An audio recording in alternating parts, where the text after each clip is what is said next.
සීතලයි කුළඟයි වෙවුලනවා දැන්නම් වෙලාව ඇවිල්ලා 2යි කාලයි සීතලයි කුළඟයි වෙවුලනවා සුපිරියට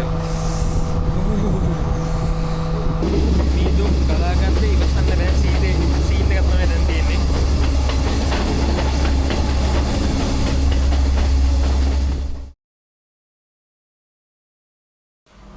මේ මම පොඩිමැනික ට්‍රේන් එකේ බදුලු ගමන ගැන කරපු වීඩියෝ සිරීස් එකේ 7 වෙනි වීඩියෝ එක. ඒතර දැන් අපි ග්‍රේට් වෙස්ටර්න් ස්ටේෂන් එක පහු කරලා රැදැල්ල දිශාවට ගමන පටන් ගන්න තියෙන්නේ. මේ අපි ග්‍රේට් වෙස්ටර්න් ස්ටේෂන් එක පහු කරන දර්ශන. ඇතර මේ ග්‍රේට් වෙස්ටර්න් ස්ටේෂන් එක සහ ඒවට පරිසරය හරියටම නිකන් චිත්‍රයක් වගේ ඊතරම් ඉතාම ලස්සන දර්ශනයක් තියෙනවා.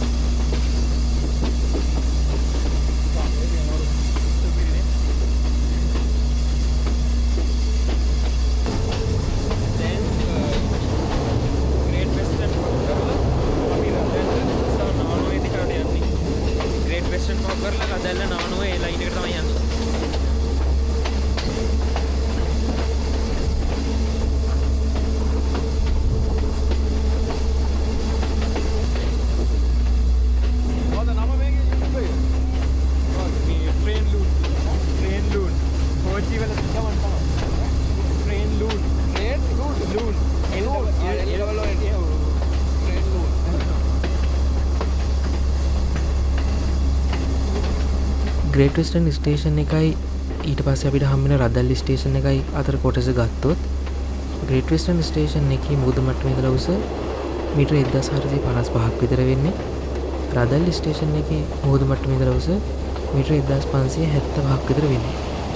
ඒතර අපිට තේරෙනවා ග්‍රේට් වෙස්ටර්න් ඉඳලා රදල්ලි දිශාවට යනකොට නැග්මක් තමයි තියෙන්නේ දුම්රිය මාර්ගයේ. ඇත්තටම ඔයාලට මේ වීඩියෝ එක බලද්දි තේරෙයි මේ හරිය ලොකු ඉන්ක්ලයින් එකක් එක්ක තමයි දුම්රිය මාර්ගයේ ගමන් කරන්නේ.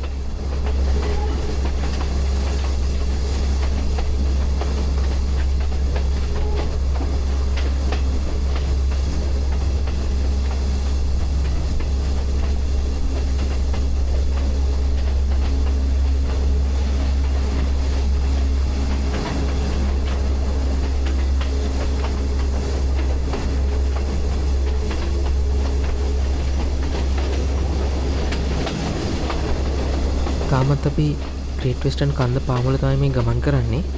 දැන් මම මේ වීඩියෝ කරන පැත්තේ මේ අනිත් පැත්තේ තියෙන්නේ ග්‍රේට් වෙස්ටර්න් කඳු පන්තිය.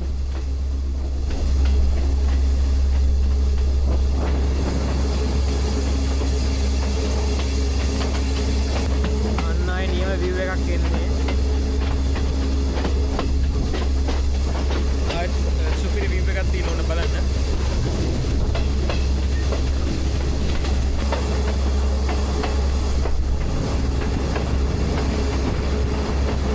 දැන් අපි මේ පහු කරන්නේ මේ කළු පාලමත් එක්කම තියෙන්නේ අයිස් පීල් කියන තැන. ඇත්තරම ඒක ඔය අපිට දැන් පේන ග්‍රේට් වෙස්ටර්න් දියඇලි වලින් හැදුණු දිය සීරාවක්.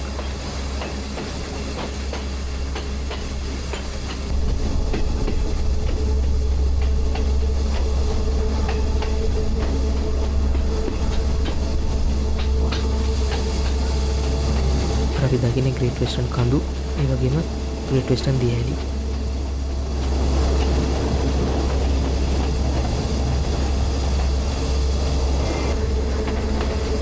බලන්න එපා ඕන්න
සීතලයි හුළඟයි වෙවුලනවා දැන්නම් වෙලාව ඇවිල්ලා 2යි කාලයි සීතලයි හුළඟයි වෙවුලනවා සුපිරියට.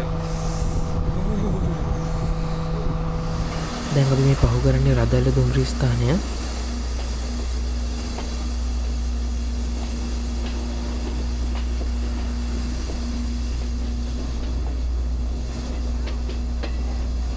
රදල්ල අපි පහු කරේ.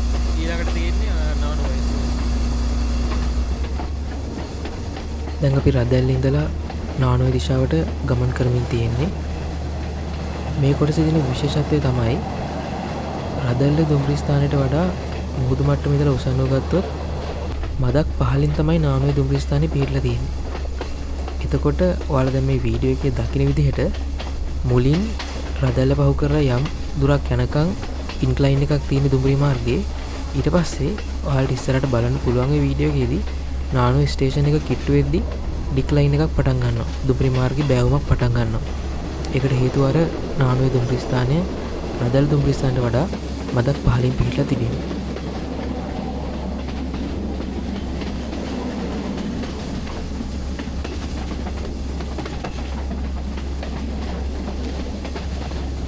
දැන් ඔයාලට පේනද දැන් අපි බෑවුමක තමයි ගමන් කරන්නේ. මීදුම් ගලාගත්තේ ඉවසන්න බෑ සීන් එකක් තමයි දැන් තියෙන්නේ.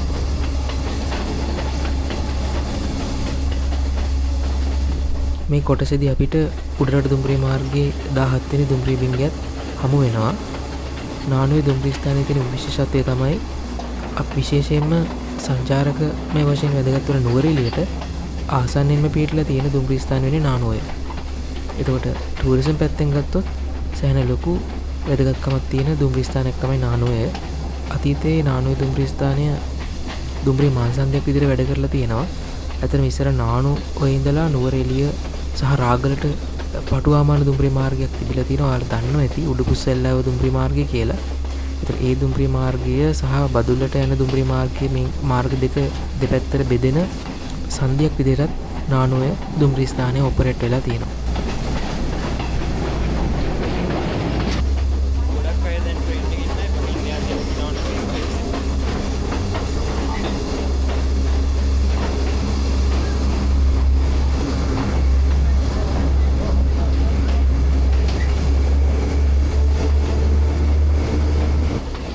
මේ රදල්ල ඉඳලා නානුවට යන කොටසේ තවත් විශේෂත්වයක් තියෙනවා. ඒ තමයි දැන් අපි නාවල පිටින් ඉඳලා පට්ටිපොළ සමිට් ලෙවල් එකට යනකම් යන ගමනේදී සමස්තය ඉන්ක්ලයින් එකක් වුණාට ඔයාලට මතක ඇති නාවල පිටින් ඉඳලා හැටන් වෙනකම් අපිට ඉන්ක්ලයින් එකක් තිබුණේ. හැටන් ඉඳලා කොටගලට යනකම් ඒ වගේම කොටගල ඉඳලා තලවකලට යනකම් ඩික්ලයින් එකක් බෑවුමක් තිබුණේ. ඊට පස්සේ තලවකල ඉඳලා වටකොඩට වටකොඩ ඉඳලා ග්‍රේට් වෙස්ටර්න් ඉඳලා රදල්ලට යනකම්ම ආය පාරක් දුම්රිය මාර්ගයේ ඉන්ක්ලයින් එකක් නැග්මක් තමයි තිබුණේ. නමුත් ඊට පස්සේ රදල්ල ඉඳලා නානුවට යනකම් අපි දැන් කතා කරා වගේ පොඩි බෑවුමක් තියෙනවා.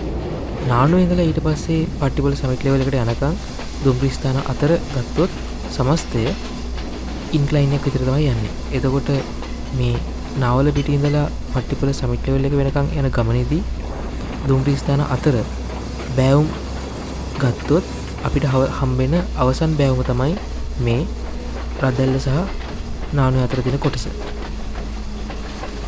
නානුවේ රේල්වේ ස්ටේෂන් එක කිට්ටු වෙද්දී විශේෂයෙන්ම කළු පාලම් කීපයක්ම හම්බෙනවා. නානුවේ ෆෝල්ස්, බ්ලාසෝ ෆෝල්ස්, මේ දියඇලි සහ ඒවෙන් හැදෙන ඇලවල් එක තමයි මේ කළු පාලම් තියෙන්නේ.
අපිට බදුල්ල කොළඹ ඉන්ටර්සිටි ට්‍රේන් එක යන්නේ කියලා.